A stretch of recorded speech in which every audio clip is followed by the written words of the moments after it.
I'm Christina, 25 years old, and I mostly keep to myself.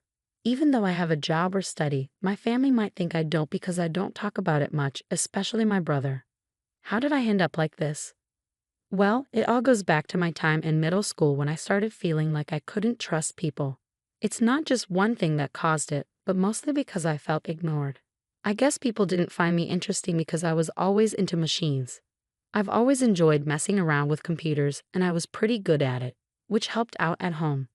But then my school grades dropped because I spent more time with computers than with friends, and my parents got worried.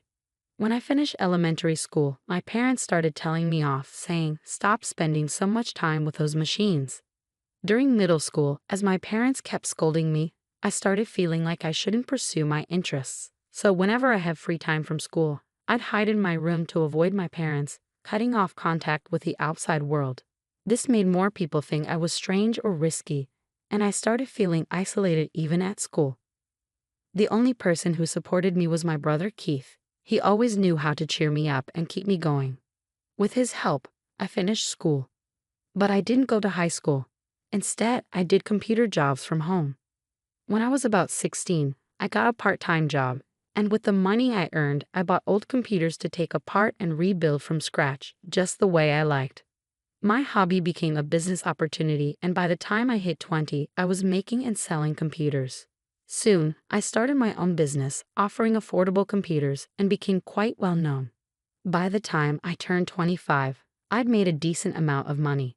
I even started contributing $2,500 to my parents' household each month and still had money left over. Even though I tried explaining my job to my parents, they didn't get it. After a few arguments, they decided that as long as I could support myself, they didn't mind what I did. This meant they stopped interfering and I could live as I pleased at home. But my brother still didn't think much of me. My brother used to be my ally, the one who understood me best when I was in school. He was really kind. But maybe he got tired of his sister, who was still at her parents' house tinkering with machines even after turning 20. Over time, he started treating me harshly whenever he saw me. Since I didn't keep quiet about it, we ended up having more conflicts, and now we're not on good terms. Things got even worse after my brother got married. His wife, who we'd known since high school, never really liked me. After hearing about me from my brother, she didn't want to be my sister-in-law and seemed to influence my brother against me. Because of this ongoing situation, I became known as the troublemaker at home. Even though I stayed in my room most of the time, I felt my heart breaking from all the hostility directed at me, which was different from my parents' concerned words. Suddenly, my parents' home, once a cozy sanctuary despite the criticisms, turned into a hostile environment. I no longer felt comfortable there, and it seemed like my parents were being swayed against me while my allies disappeared. Even though I had my own income and contributed to the household expenses, my brother and sister-in-law, who didn't understand my work, saw me as a burden. They started talking about kicking me out and taking over the house. Feeling disconnected from my brother and his plans, I figured leaving wouldn't make much of a difference. Once I found a new place, I wouldn't have to contribute to household expenses anymore, which meant I could save that money instead. It was kind of a silver lining. As I was thinking about moving out, my brother brought up the topic of inheritance out of the blue. He seemed to think that our parents' financial comfort, despite my lack of a traditional job, was due to their wealth. So when the idea of me leaving came up, he suggested, "Since we'll be taking care of Mom and Dad, we should inherit their assets. You should give up your share of the inheritance." But the truth was, the reason our parents could enjoy their lives without working was because I was covering their living expenses. I didn't think they could manage without that money, but my brother saw me as nothing but a burden in my room. Despite feeling like leaving was the best option, I decided to ask one more time out of kindness. "Are you really okay with me leaving?" I asked. My brother just laughed and said, "We'd be happy if you left already." It became clear once again how little he understood. I felt sorry for him and his wife, which made me even more determined to leave. A few days later, I was still in my room, and my brother and sister-in-law were relentless in their efforts to get me out. They kept knocking on my door, convinced Mom to stop cooking for me, and even told me to do my own laundry. But these were all things I'd have to do if I lived alone anyway. I wasn't going to just sit back and let them take my place away from me without a fight. Sure, I wasn't happy about it, but I wasn't about to accept it either. I was being unfairly pushed out, and I wasn't going to take it lying down. After all, I'm skilled with machines, something my brother seemed to forget. He didn't realize the power I had with a computer at my disposal. I wasn't the type to quietly obey orders and leave. My brother's marriage, with me as the reclusive sister, was the only chance for our parents to have a grandchild. They were so focused on that, they didn't see how wrong it was for me to leave. So I decided to set up a little surprise for them, a trap that would spring into action as soon as I left the house. After finding a new place to live and completing all the necessary procedures, I was ready to leave my family home. Just before I departed, I left a farewell message for my parents and brother. I've been supporting the family, and you've forgotten all the good I've done. I hope you realize who the real burden on our family wealth is. My parents seemed surprised for a moment, but they probably trusted that my brother would figure things out somehow. They all brushed off my words as bitterness. I knew they didn't take me seriously. But for now, I believed it was best to leave things this way. So I left the house. I took a significant amount of equipment from my family home and bought additional items, along with necessary furniture and appliances for my new place. I set up my new place just the way I wanted it, decorating it with my favorite style and creating a cozy atmosphere. It turned out to be a perfect environment for me to work in, and surprisingly, living alone wasn't as intimidating as I thought it would be. In fact, I wished I had made the move sooner. The people in the neighborhood were friendly and life was comfortable. Since leaving my family home and taking care of everything on my own, I've been enjoying myself, trying out new experiences. While I was reveling in my newfound independence, I wondered how things were going back at my family home, especially since they lost my financial support. Then, out of the blue, my mother called. "Hey, Christina, did you do something to our machines?" she asked. "What do you mean?"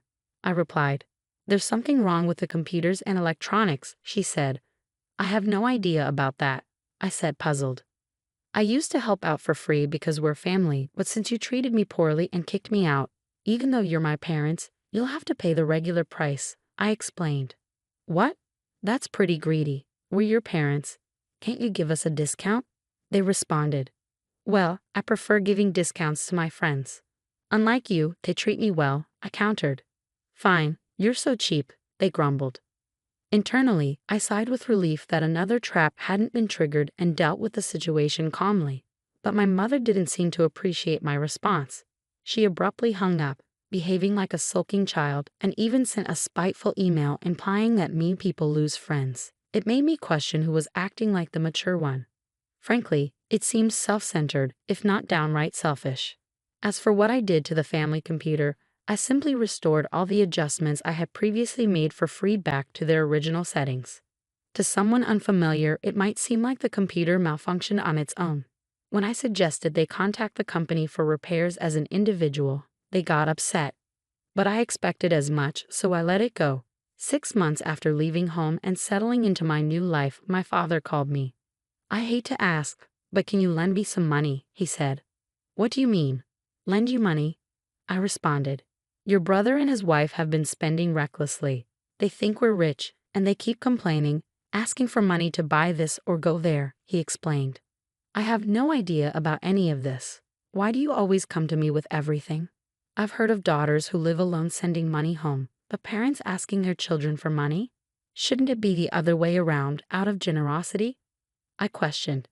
"It's not that simple," he replied. "Well, even $500 would help," he added. "I'm not giving you anything. I won't lend you money either. I have no intention of financially supporting you anymore," I firmly stated. "Of course, I'll work on your machines if you pay for my services," I replied calmly. "You've really become stingy," they retorted. "I guess Mom was right about you." They went on complaining about my unemployed years, but I didn't let it bother me. I just ended the call. My father didn't send any emails, but he started calling me multiple times a day, which I found annoying. What troublesome parents I have, I thought to myself. A few days later, my brother, sounding desperate, called me. When I asked why they kept contacting me, he asked, "Do you know why our family was wealthy?" It seemed like he suspected their financial situation had worsened since I moved out, but it was too late. My current home was my sanctuary. My work and life were all centered around this house, and I had no intention of leaving it again. Could it be that our family's wealth came from the $2,500 I was contributing each month? I pondered. I didn't have to give that much, but I felt grateful for my upbringing, so I willingly contributed more.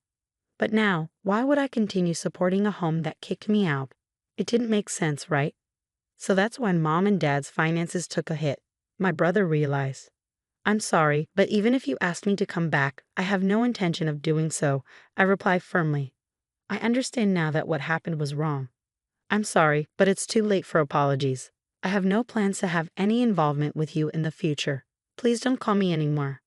Hey, wait, my brother protested, but I ended the call. When I left home, I made a vow never to be drawn back into their drama. Forgiving them wasn't something I could do easily. I decided to cancel my cell phone contract to avoid the constant calls. 5 years have passed since then, and I've moved on. I got married and started a new chapter in my life. My partner is in the same line of work as me, so he understands my lifestyle and helps out with household chores. Although I thought about reaching out to my parents since they're technically family, I felt it was too late. I hadn't made any attempts to reconnect. However, my husband expressed an interest in meeting my parents and learning about their current situation. To gain insight, I hired a detective to investigate. What we discovered was shocking. My parents, desperate to maintain their lifestyle and keep my brother and his wife tied to the family home, had accrued a mountain of debt from various lenders. With no hope of repayment, the debt continued to grow with accumulating interest, leaving them in a dire situation.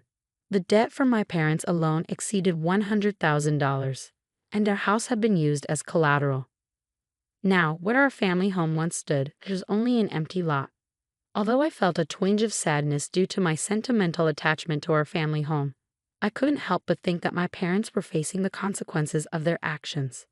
I decided to look into my brother's current situation.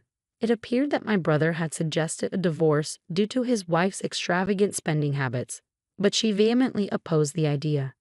They were now embroiled in a drawn-out divorce lawsuit, which was draining both their time and finances. His wife had hired a lawyer and was resisting the divorce, refusing to let go of my brother, leaving them at an impasse. Despite rumors, my brother and his wife hadn't yet had children. To confirm, I sent the detective to the hospital where they were being treated. It turned out my brother was indeed infertile, nearly incapable of producing sperm, making natural conception highly unlikely. My parents, who had pinned their hopes on having grandchildren from my brother and his wife, were disappointed and ended their cohabitation. The family home had to be sold to settle the debt, marking the sad state of my family. This distressing reality became apparent after a cursory investigation. It was evident that engaging with them in this condition wouldn't be beneficial for me or my husband. Now, I have a loving husband, 4 children, and a dog. We've purchased a spacious home and are living the life my family once dreamed of.